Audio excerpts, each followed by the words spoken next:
അവൻ്റെ parents separated ആയിരുന്നു. എങ്കിലും മത്സരിച്ച് പണം കൊടുക്കും. കയ്യിൽ ഇഷ്ടം പോലെ പണം, ഫുൾ ഫ്രീഡം. ക്ലാസ്സിൽ വരാതെ പബ്ബ്, നൈറ്റ് ക്ലബ്സ് അവിടെയൊക്കെയായിരുന്നു അവൻ്റെ ജീവിതം. ഏറ്റവും കൂടുതൽ അറ്റാച്ച്മെൻറ്റ് അവന് മമ്മയോടായിരുന്നു. അവൻ പറയും മമ്മ അവൻ്റെ ബെസ്റ്റ് ഫ്രണ്ടായിരുന്നുവെന്ന്. ഒരിക്കൽ മമ്മ അവനെ പുതിയൊരാൾക്ക് പരിചയപ്പെടുത്തി. അവർ കണ്ടെത്തിയ പുതിയ പപ്പയെ.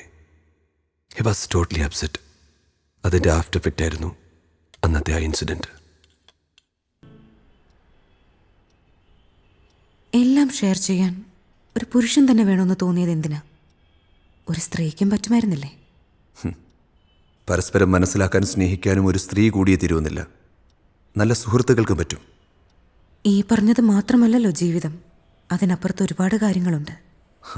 സെക്സ്, ജനറേഷൻ, അത്തരത്തിലുള്ള ഒരു ജീവിതത്തോട് ഞങ്ങൾക്ക് രണ്ടുപേർക്കും താല്പര്യമില്ലായിരുന്നു. എൻ്റെ പേരൻസിൽ നിന്ന് ഞാൻ പഠിച്ചതാണ്. ഫാമിലി ഒരു ഇൻസ്റ്റിറ്റ്യൂഷൻ മാത്രമാണ്. No attachment, no love, nothing. എല്ലാം ഡ്യൂട്ടീസ് മാത്രമാണ്. ഭാര്യ, മക്കൾ, ആ ഒരു മെക്കാനിക്കൽ പ്രോസസ്സിനോട് താല്പര്യം തോന്നിയില്ല. മറിച്ച് സ്നേഹം, പരിഗണന, അതിനൊരു സ്ത്രീ കൂടിയേ തീരുവെന്നില്ല. പരസ്പരം മനസ്സിലാവുന്ന രണ്ടുപേർ, ആർക്കും ഭാരമാവാതെ അവരോടൊപ്പം ആ ലോകം അവസാനിക്കും. ഓക്കെ, അത് നിങ്ങൾ രണ്ടുപേരുടെയും ഡിസിഷൻ. ദെൻ എന്തിനാണ് കല്യാണം കഴിച്ചത്? Yes, that was a mistake. കിരണിൻ്റെ ജീവിതം വെറും തമാശയായിരുന്നു. ഒരു ഫാന്റസി പോലെ ജീവിക്കുക. അവൻ തീർത്ത നിറങ്ങളിലും സ്വപ്നങ്ങളിലുമാണ് ഞാനും ജീവിച്ചത്.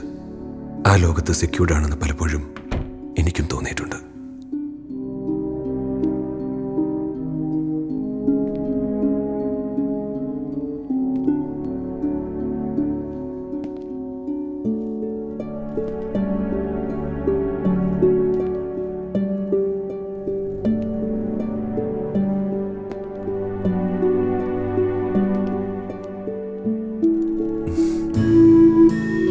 Happy birthday to you.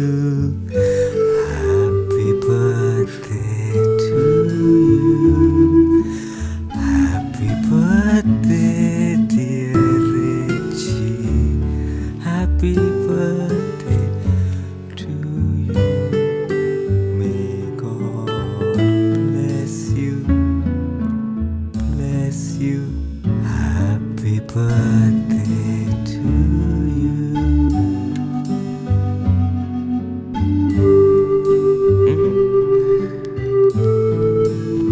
Yay!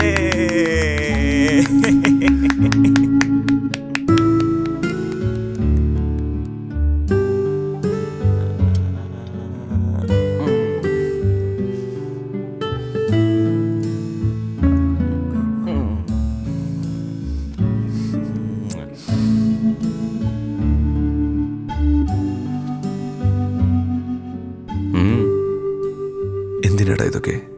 ഇതൊക്കെ വെറും സാമ്പിൾ അല്ലേ, ഇനി വരാൻ പോകുന്നല്ലേ ഉള്ളൂ. I know you have something to tell me.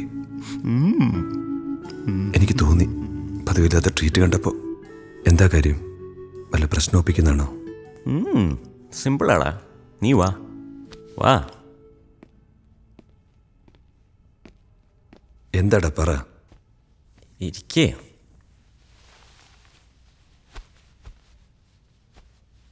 നമ്മുടെ ഇടയിൽ മൂന്നാമതൊരാൾ. മൂന്നാമതൊരാളോ? യെസ്, നമ്മുടെ മാത്രമായ ഒരാൾ. Are you joking?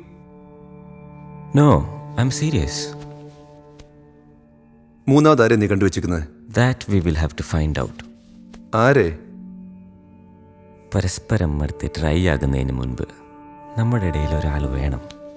ഇതുപോലെ ബർത്ത്ഡേ ആഘോഷിക്കാനും നമ്മളെ സ്നേഹിക്കാനും നമുക്ക് സ്നേഹിക്കാനും ഒരാൾ. നീ എന്തിനാ വേണ്ടാത്തൊക്കെ ചിന്തിക്കുന്നേ? ഞാൻ നിനക്ക് മടുപ്പായോ? എടാ, പരസ്പരം മടുക്കാതിരിക്കാനാ ഞാനീ പറയുന്നേ. നമ്മളിൽ ഒരു ഫാമിലി ക്രിയേറ്റ് ചെയ്യണം. I am not able to get you. നമുക്കൊരു കുഞ്ഞു വേണം. കുഞ്ഞു? നമ്മുടെ മാത്രമായ ഒരു കുഞ്ഞ്. You mean an adoption? No, ഇവിടുത്തെ നിയമം അനുസരിച്ച് 2 പുരുഷന്മാർക്ക് കുട്ടികളെ അഡോപ്റ്റ് ചെയ്യാൻ പറ്റില്ല. പിന്നെ? അതിന് നമ്മളിൽ ഒരു കുട്ടി ജനിക്കണം. നമ്മുടെ കുട്ടിയോ? ഒന്ന് പോടാ. നിന്റെ ട്രീറ്റ് കണ്ടപ്പോഴേക്ക് ഞാൻ തോന്നി. മുഴുവൻ പറഞ്ഞില്ലല്ലോ, ഒന്ന് നിക്ക്. വേണ്ട, റിച്ചി, എനിക്ക് കേൾക്കണ്ട പ്ലീസ്. Ritchie listen. വേണ്ട കിരൺ, യു ആർ ക്രേസി. തമാശയല്ലടാ, സീരിയസാ. ഇപ്പം നമ്മൾ സ്നേഹിക്കുന്നു, ഒരുമിച്ച് ജീവിക്കുന്നു, കുറേ കഴിയുമ്പോൾ മടുക്കും. ഫാമിലി പോലും അതുപോലെ. കപ്പിൾസിനിടയിൽ കുഞ്ഞുണ്ടാവുമ്പോൾ ലൈഫ് ബിക്കംസ് കളർഫുൾ. രസമായിരിക്കടാ ഒരു കുഞ്ഞ്. നമ്മളതിൻ്റെ പേരൻസ്.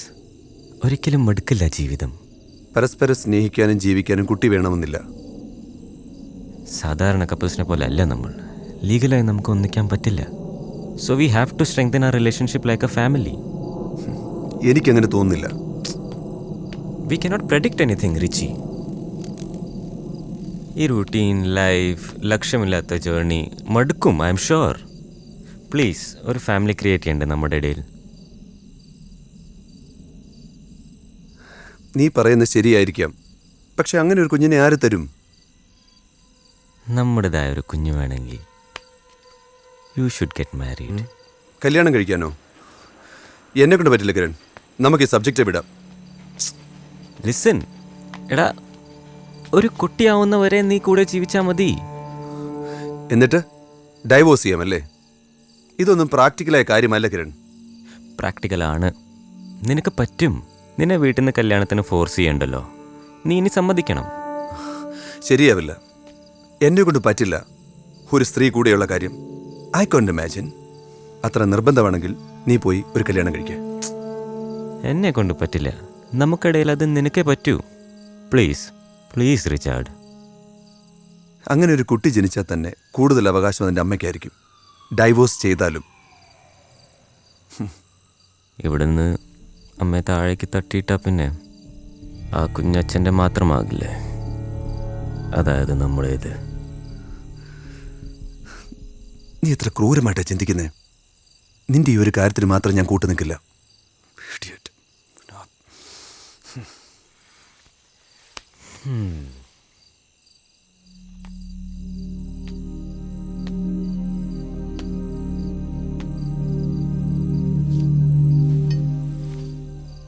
വേണ്ട, നീ സമ്മതിക്കണ്ട.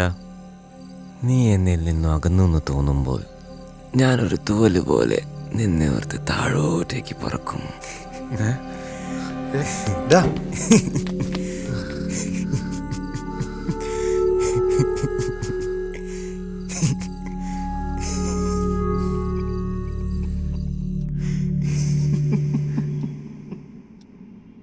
എൻ്റെ ഒരു ചെറിയ മൗനത്തെ പോലും അവൻ ഡിസ്റ്റർബ്ഡ് ആവുന്ന ഞാൻ കണ്ടിട്ടുണ്ട്.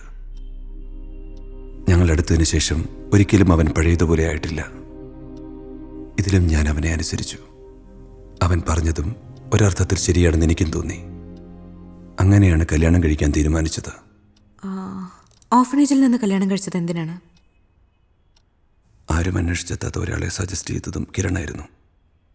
അവൻ ഒടുവിലെത്തിയത് ഓർഫനേജിലേക്കാണ്. കിരൺ പോയതിനു ശേഷം എന്താ സംഭവിച്ചത്? പിന്നീട് അവനെക്കുറിച്ച് ഒരു വിവരവുമില്ലായിരുന്നു. വിളിച്ചിട്ട് ഫോൺ എടുത്തില്ല, മെസ്സേജിന് റിപ്ലൈ തന്നില്ല. ഞാനാകെ ടെൻസ്ഡായി. ഒരു തെറ്റും ചെയ്യാതെ ഞങ്ങളുടെ ഇടയിൽ ഒന്നും അറിയാതെ പവിത്ര ഒരു വശത്ത്, മറുവശത്ത് കിരണിൻ്റെ മിസ്സിങ്. ഭ്രാന്ത് പിടിക്കുന്ന പോലെ തോന്നി.